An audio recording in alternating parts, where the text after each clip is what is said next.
Hello everyone, कैसे हैं आप सब। मैं डॉक्टर टीना शर्मा और आज हम बात करेंगे, अगर आप प्रेग्नेंट हैं और आप जानना चाहती हैं कि आपके जो बेबी होने वाला है वो बेबी बॉय होगा या बेबी गर्ल, तो हम क्या प्लेसेंटा की पोजीशन से पता लगा सकते हैं कि इसमें बेबी बॉय होगा या गर्ल।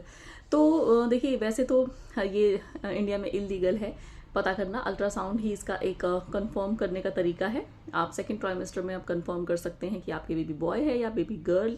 लेकिन क्योंकि इंडिया में ये जो है इलीगल है, यानी कि आप नहीं करवा सकते हैं, क्योंकि बहुत सारे केसेस होते हैं ऐसे जो कि गर्ल्स नहीं चाहते हैं या अबॉर्शन के लिए हो जाता है।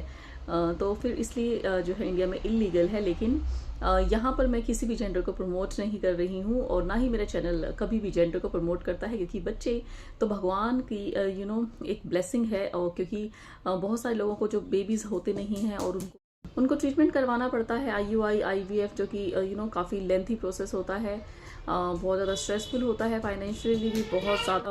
आप अपने, अगर आप लड़का चाहते हैं, आपके ऑलरेडी बेबी गर्ल्स हैं, तो फिर भी आपको जो है आपकी जो बेबी है, आपको ये प्रार्थना करनी चाहिए कि आपका बेबी स्वस्थ होना चाहिए। तो चलिए जल्दी से बात कर लेते हैं कि क्या प्लेसेंटा की पोजीशन से पता कर सकते हैं हम कि लड़का होगा कि लड़की।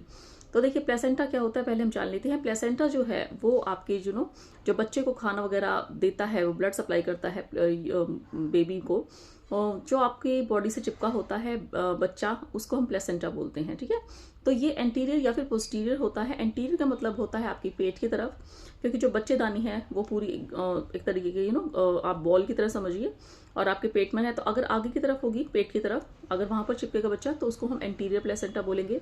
अगर वो आपके कमर की तरफ पीछे चिपकेगा बेबी, प्लेसेंटा होगा, तो फिर उसको हम पोस्टीरियर प्लेसेंटा बोलेंगे। ठीक है, तो ये आपके कहीं भी बच्चेदानी में बच्चा जो है चिपक सकता है। अगर आपका प्लेसेंटा इंटीरियर है, तो इसका मतलब ये है कि आपका बच्चा पीछे है और आपको जो मूवमेंट्स है वो कम दिखाई देंगी। मतलब बच्चे की जो मूवमेंट्स है वो काफ़ी लेट आपको फील हो सकती हैं। और अगर आपका प्लेसेंटा पीछे है, तो यानी कि बच्चा आगे है, तो आपको बच्चे की मूवमेंट्स बहुत जल्दी फील होनी स्टार्ट हो जाएंगी। ये डिफरेंस होता है। बाकी जो प्लेसेंटा है, वैसे तो कोई दिक्कत नहीं है एंटीरियर या पोस्टीरियर होने में, लेकिन अगर आपका लो लाइन प्लेसेंटा है, यानी कि आपका प्लेसेंटा काफ़ी नीचे की तरफ है, आपके बिल्कुल आपके जो बच्चेदानी है उसकी मुंह की तरफ प्लेसेंटा है, तो वो थोड़ा सा रिस्की होता है। उसमें आपको डॉक्टर प्रिकॉशंस देते हैं और आपको बेड रेस्ट कई बार प्रिस्क्राइब किया जाता है, तो आपको डॉक्टर सारी चीज़ें बता देते हैं।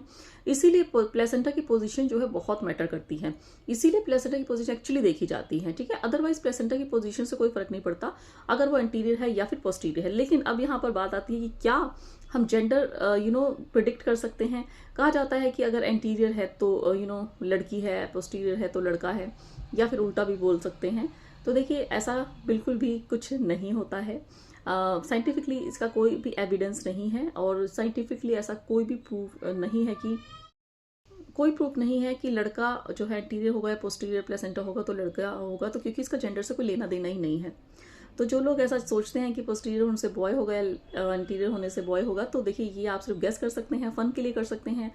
आप देख सकते हैं आपकी पोजीशन क्या है, जब आपकी डिलीवरी हो जाएगी तब आप चेक कर सकते हैं कि आपका बेबी बॉय है कि बेबी गर्ल। आपका गेस ठीक हुआ कि नहीं, क्योंकि एक तरीके से गेस ही करेंगे आप जस्ट फॉर फन। इसमें कोई भी साइंटिफिक एविडेंस नहीं है, और इसमें आप कभी भी प्रिडिक्ट नहीं कर सकते बिना अल्ट्रासाउंड के कि आपको जो है एंटीरियर होने से होगा या पोस्टीरियर होने से बेबी बॉय होगा। जो आपका जो बेबी का जो जेंडर है वो सिर्फ और सिर्फ अल्ट्रासाउंड से पता कर सकते हैं एक बार आप प्रेग्नेंट होने के बाद। ठीक है, तो चलिए आज का वीडियो यहीं